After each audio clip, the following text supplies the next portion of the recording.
सभी को मेरा सादर नमन। मैं स्वाति सिन्हा सृष्टि मेडिटेशन और बुद्ध भूमि बिहार ध्यान की तरफ से आप सभी लोगों का आभार व्यक्त करती हूँ।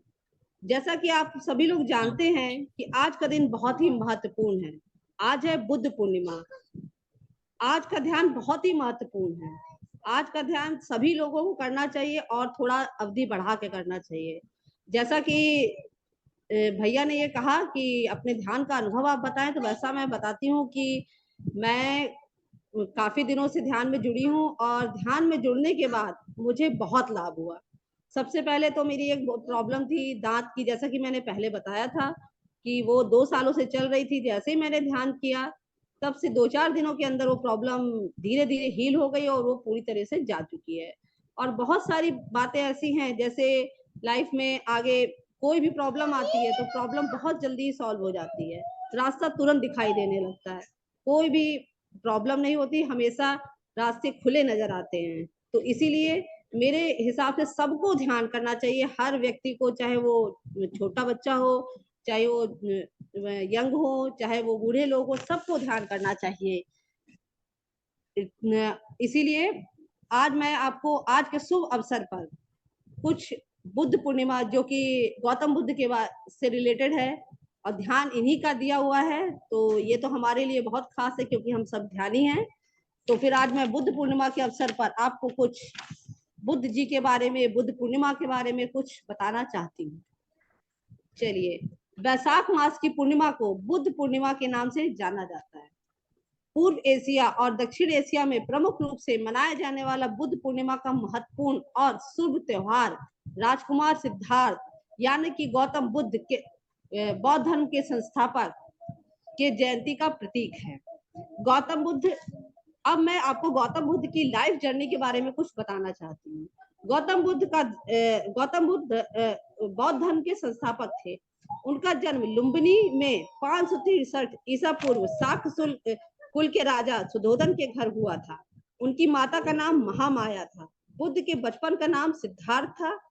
सिद्धार्थ ने शादी के बाद अपने नवजात शिशु, जो उनके शिशु राहुल, और अपनी पत्नी यशोधरा का त्याग कर दिया। और जितने भी लोग दुखी थे उनको देख के वो बहुत दुखी रहने लगे। सभी को देखकर तो उन्होंने कहा कुछ ऐसा रास्ता निकालना चाहिए कि कैसे सब लोग सुखी रहें। संसार को दुखों को से मुक्ति दिलाने के लिए वे दिव्य ज्ञान की खोज में जंगल चले गए। गौतम बुद्ध ने 29 वर्ष की ही आयु में अपना घर छोड़ दिया और छोड़ने के बाद वो मानव पीड़ा को देखकर आत्मज्ञान की ओर अपना मार्ग शुरू कर दिया।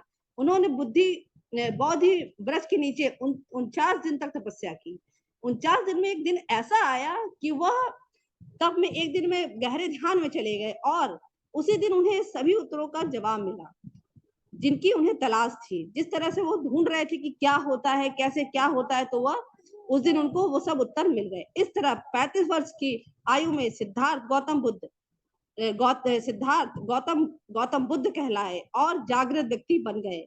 अपने शेष जीवन के लिए उन्होंने ज्ञान के मार्ग पर अन्य लोगों का नेतृत्व किया। गौतम बुद्ध ने उत्तर प्रदेश के कुशीनगर में 80 वर्ष की आयु में अपनी अंतिम सांस ली थी। आप लोग शायद ना जानते हो या जानते होंगे, ऐसा कहा जाता है कि गौतम बुद्ध के जीवन की 3 महत्वपूर्ण घटनाएं, यानी कि उनका जन्म, उनकी मृत्यु और जिस दिन उन्हें ज्ञान प्राप्त हुआ था वह था दिन बुद्ध पूर्णिमा। इसीलिए इसी बात को देखकर बौद्ध धर्म के अनुयायी बौद्ध पूर्णिमा को का बहुत अधिक महत्व रखते हैं और बहुत ही धूमधाम से इसको मनाते हैं। और आगे मैं गौतम बुद्ध के कुछ विचारों को आपके सामने प्रस्तुत करूंगी। जैसे कि उनके 10 ऐसे विचार है जिसको अगर हम मान लें और अपने जीवन में उतार लें तो हमारा जीवन निश्चित ही सफल हो जाएगा और सुखी भी रहेंगे। हम हमेशा सुखी ही रहेंगे, कभी भी दुख नहीं आएगा हमारे कष्ट में। अगर दुख आएगा भी तो वो ऐसे ही फुर से निकल जाएगा। तो मैं उस 10 विचारों को आपको बताने जा रही हूँ। जैसे कि जिस तरह से तूफान एक मजबूत पत्थर को हिला नहीं पाता, मतलब कि अगर तूफान आए तो वो पत्थर को भी नहीं हिला सकता, ठीक उसी तरह से समझदार व्यक्ति अपनी तारीफ या आलोचना के प्रभावित नहीं होता। मतलब कि अगर कोई एक समझदार व्यक्ति है तो उसकी कोई कितनी भी आलोचना करे, कितना भी उसकी तारीफ करे, लेकिन उसमें उसका कोई प्रभाव नहीं पड़ता है। वो एक नॉर्मल न्यूट्रल रहता है कि ठीक है, मैं हूँ जो हूँ, मैं ब्रह्म हूँ, मैं हूँ, बस मैं खुश हूँ। ईर्ष्या और दूसरा क्या है, ईर्ष्या और नफरत की आग में जलते हुए इस संसार में खुशी और हंसी स्थायी नहीं हो सकती। सभी लोग जलन के पात्र होते हैं, सभी लोग ईर्ष्या करते हैं, लेकिन हमेशा सुख और दुख सबके साथ रहता है। ऐसा नहीं है कि एक लोग सुखी है तो हमेशा सुखी रहेंगे, एक लोग दुखी है तो हमेशा दुखी रहेंगे, ऐसा नहीं होता। कभी कोई खुश रहेगा तो कभी कोई दुख रहेगा, ये सबके साथ लगा हुआ है, जीवन का सत्य है। अगर आप अंधेरे में डूबे हैं तो आप अपनी रोशनी की तलाश खुद क्यों नहीं करते? आप अगर अंधेरे में हैं तो आप आगे बढ़िए, देखिए, ध्यान करिए, हर चीजों में जाइए, तो आपको पता चलेगा कि कैसे आगे रास्ता खुल रहा है। अब ये तीसरा हमें उनका एक विचार है, एक जागे हुए व्यक्ति को रात बड़ी लंबी लगती है। अगर एक इंसान रात भर जग जाता है तो उसको वो रात बहुत लंबी लगती है। एक थके हुए व्यक्ति को मंजिल बड़ी दूर नजर आती है। अगर व्यक्ति थक गया, अरे यार बहुत रास्ता बहुत कठिन है, उसको ऐसा लगता है कि रास्ता बहुत कठिन है। इसी तरह सच्चे धर्म से बेखबर लोगों के लिए जीवन मृत्यु का सिलसिला भी उतना ही लंबा हो जाता है। जो धर्म को साथ नहीं देता, जो ऐसे ही बस जीवन को चलाता रहता है, उसके लिए मृत्यु जीवन बहुत ही टफ हो जाता है। ये भी एक महात्मा बुद्ध का एक उपदेश है, 10 उपदेशों में से। अब हम चलते हैं, ये है चौथा उपदेश, भूतकाल में मत उलझो, भविष्य के सपने मत देखो, वर्तमान पर ध्यान दो, यही खुशी का रास्ता है। भूतकाल में कभी मत उलझ के रहना चाहिए, जो हुआ वो हो गया, जो होगा वो भी होगा, लेकिन वर्तमान को अच्छा बनाना है। वर्तमान अच्छा होगा तो भविष्य भी अच्छा ही होगा, इसीलिए कभी भी उसमें उलझने रहना चाहिए। हमेशा आगे, हमेशा वर्तमान को खुश बनाना चाहिए, यही असली खुश रहने का रास्ता है। हमेशा खुशी रहने के लिए आपको ये काम जरूर करना चाहिए।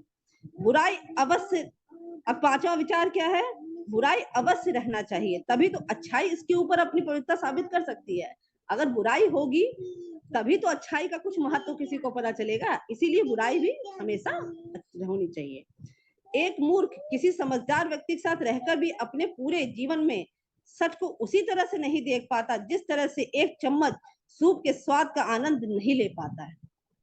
इसमें ये कहा गया है कि एक मूर्ख व्यक्ति किसी समझदार व्यक्ति के साथ रहकर भी, मतलब वो किसी समझदार के साथ है और सत्य को नहीं समझ पा रहा, वो अच्छाई को नहीं समझ पा रहा, तो वही है जैसे कि एक चम्मच सूप से वो सूप का मजा नहीं ले पा रहा है। ठीक है, अब ये सातवां विचार, मौत एक विचलित मन वाले व्यक्ति को उसी तरह से बहा कर ले जाती है जिस तरह से बाढ़ में एक गांव के नींद में डूबे हुए लोग बह जाते हैं।